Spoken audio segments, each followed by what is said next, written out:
வணக்கம் மக்களே, நான் சத்யவர்ஷா. இந்திய அரசியல் அமைப்பு ஆலோசகராக பணியாற்றி வருகின்றேன். அனைத்திந்திய அண்ணா திராவிட முன்னேற்றக் கழகம் என்றைக்குமே மக்களுக்குரிய ஒரு நல்ல ஆட்சியை கொடுத்திருக்கிறது. ஒவ்வொரு ஆட்சி அமைப்பிலுமே மக்களுக்குரிய நல்ல திட்டங்களை எடுத்து சென்று பாதுகாப்பை முழுமைப்படுத்தியிருக்கிறது. ஒரு நல்ல நிர்வாக திறமையுடன் நம்முடைய தலைவர்கள் பங்களிப்பு கொடுத்து மக்களுக்குரிய நல்ல திட்டங்களாக மட்டுமே கொண்டு போய் சேர்த்திருக்கின்றார்கள். மக்களை பாதுகாத்திருக்கின்றார்கள். நம்மளுடைய மாண்புமிகு புரட்சி தலைவி அம்மா இறந்ததுக்கு பின்பு ஒரு 4.5 வருட காலம் என்பது ஒரு கடினமான காலகட்டத்தில் கூட ஒரு நல்ல ஆட்சியை கொடுத்தவர் நம்மளுடைய மாண்புமிகு எடப்பாடியோடைய ஆட்சி. ஒவ்வொரு நம்மளுடைய தோல்விகள் வரும் பொழுது அஞ்சுவது யாதொன்றும் இல்லை, அஞ்ச வருவதும் இல்லை என்ற வாக்கியத்தை நினைவுபடுத்தி அடுத்த கட்டத்துக்குரிய செயல்பாடுகளை கொண்டு செல்ல வேண்டும். ஆனால் இன்றைக்கு ஒவ்வொரு இடத்திலுமே நம்முடைய அனைத்திந்திய அண்ணா திராவிட முன்னேற்றக் கழகத்தை பிளவுபடுத்த வேண்டும் என்று இந்த திராவிட முன்னேற்றக் கழகம் செய்து கொண்டிருக்கும் சூழ்ச்சியை நாம் பார்த்து கொண்டிருக்கிறோம். இன்றைக்கு நடந்து கொண்டிருக்கும் இந்த திராவிட முன்னேற்றக் கழகத்தினுடைய அந்த ரெட் ஜெயின் மூவியினுடைய டைரக்ஷனில் இந்த தமிழக வெற்றி கழகம் இயங்கி கொண்டிருக்கிறது. தங்களுடைய கூட்டணி கட்சிகளை மிக வலிமையாக கொண்டு போய் அங்கு சாதுரியமாக சேர்த்து ஆட்சி அமைப்பை அமைத்திருக்கின்றார்கள். எத்தனை தடவை அனைத்திந்திய அண்ணா திராவிட முன்னேற்றக் கழகத்தினுடைய ஆட்சி அமைப்புக்காக விஜய் அவர்கள் நம்மிடம் வந்து கேட்டிருந்தார்.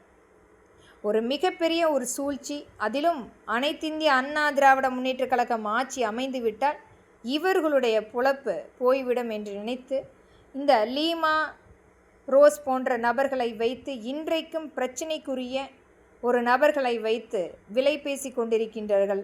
இது நம்மளுடைய மாண்புமிகு புரட்சி தலைவரால் ஏற்படுத்திய கட்சி. மக்களுக்காகவே முழுமையாக ஒரு நல்ல திட்டங்களை எடுத்து செல்ல வேண்டும் என்று உருவாக்கப்பட்டு இன்றைக்கு அதை முழுமையாக வழிநடத்தி கொண்டிருக்கின்றார் மரியாதைக்குரிய எடப்பாடி ஐயா. ஒவ்வொரு இடத்திலுமே இந்த திராவிட முன்னேற்றக் கழகம் நம்முடைய தலைமையை பற்றி குறை சொல்லுவதே ஒரு மிகப்பெரிய அளவில் நினைத்து கொண்டு இவர்களுடைய கடந்த காலம் என்பது 10 வருடங்களாக ஆட்சி பொறுப்பில் இல்லாமல் மீண்டும் இவர்கள் ஆட்சியில் அமர்ந்திருக்கின்றார்கள். எண்ணற்ற குற்றங்களை செய்து மீண்டும் ஆட்சி அமைக்கக்கூடிய திராவிட முன்னேற்றக் கழகமே நம்மை பற்றி குறை சொல்லி கொண்டிருக்கிறது. எந்த ஒரு குற்றங்கள் இல்லாமல் இன்றைக்கு மக்களுடைய நம்பிக்கையை பெற்ற ஒரு மிகப்பெரிய கட்சி நம்மளுடைய அனைத்திந்திய அண்ணா திராவிட முன்னேற்றக் கழகம். மக்களுக்குரிய கட்சி, மக்களுடைய நம்பிக்கையே அனைத்திந்திய அண்ணா திராவிட முன்னேற்றக் கழகம் தான். ஆனால் ஒரு 5 வருடம் மட்டுமே நம்முடைய ஆட்சி அமைப்பு இல்லை. ஆனால் ஒரு மிகப்பெரிய அளவில் 10 தடவை தோத்தது என்று சொல்லி அவதூறாக பரப்பி கொண்டிருப்பவர்களுக்கு வரும் காலம் கண்டிப்பாக அனைத்திந்திய அண்ணா திராவிட முன்னேற்றக் கழகம் ஆட்சி அமைக்கப்படும். நம்பிக்கையுடன் காத்திருங்கள் மக்களே. இது இன்றைக்கு ஒரு சோதனை காலமாக இருந்தாலும் ஒவ்வொரு இடத்திலுமே நம்முடைய புரட்சி தலைவி அம்மாவை நினைத்து அஞ்சுவது யாதொன்றும் இல்லை, அஞ்ச வருவதும் இல்லை என்று சொல்லி அந்த இடத்தை நாம் கடந்து செல்வதற்குரிய மக்களுக்குரிய பணிகளை மத்திய அரசினுடைய ஒத்துழைப்போடு அடுத்த கட்டத்துக்கு எடுத்து செல்ல வேண்டும். தோல்வி கண்டு பயப்படாமல் அடுத்த கட்டத்துக்கு ஒரு நல்வழிப்படுத்தக்கூடிய ஒரு அடுத்த பணிகளை மக்களுக்குரிய பணிகளாக மாற்றப்பட வேண்டும்.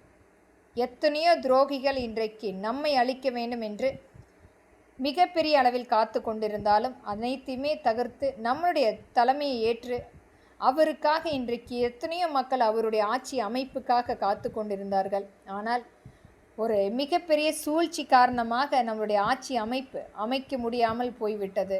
இனி வரும் காலங்களாவது நம்முடைய ஆட்சி அமைப்பை மக்களுக்குரிய ஆட்சி அமைப்பாக ஏற்படுத்துவோம். நம்பிக்கையுடன் நம்மளுடைய தலைமை மட்டுமே நம்மளுடைய நம்பிக்கை. அவருடைய வழிகாட்டல் என்பது நம்மளுடைய புரட்சி தலைவர் மற்றும் புரட்சி தலைவி அம்மாவுடைய வழிகாட்டல். நம்பிக்கையுடன் அவருடன் இருங்கள்.